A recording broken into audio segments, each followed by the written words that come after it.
ಸನ್ಮಾನ್ಯ ಕುಮಾರ್ ಬಂಗಾರಪ್ಪನವರು ಬಿಜೆಪಿಗೆ ಬಂದ್ರಷ್ಟೇ, ಆದರೆ ಅವರು ಒಂದು ರೀತಿ ಕಾಂಗ್ರೆಸ್ ಕಾರ್ಯಕರ್ತರಿಗೆ ಕೆಲಸ ಮಾಡಿಕೊಟ್ರು.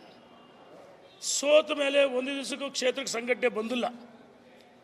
ಸಂಘಟನಾ ಪರ್ವ ಸದಸ್ಯತ್ವ ಅಭಿಯಾನದಲ್ಲಿ ನಿನ್ನೆ ಸೊರಬದವರು ಶಿವಮೊಗ್ಗದ ಅನೇಕ ಮುಖಂಡರು ಕರೆ ಮಾಡಿದರು.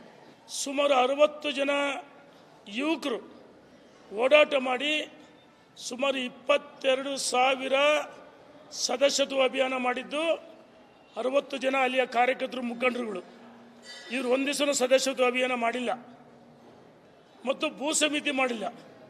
ಇಲ್ಲಿ ಬೆಂಗಳೂರಲ್ಲಿದ್ದು ರಾಜಕಾರಣ ಮಾಡಿಕೊಟ್ಟಿದ್ರೆ ಅವರು ಕಾಂಗ್ರೆಸ್ ಹೊರಟಿದ್ರು. 2024ರ ಲೋಕಸಭಾ ಚುನಾವಣೆ ಸಂದರ್ಭದಲ್ಲಿ ಮಧು ಬಂಗಾರಪ್ಪ ಅದಕ್ಕೆ ತಡೆ ಒಡ್ಡಿದ್ರು. ಹಾಗಾಗಿ ಕಾಂಗ್ರೆಸ್ ಸೇರ್ಪಡೆ ಆಗಲಿಲ್ಲ. ಈಗ ದಿಢೀರ್ನೆ ರಾಷ್ಟ್ರೀಯ ನಾಯಕರಾಗಿ ಹೊರಟಿದ್ದಾರೆ.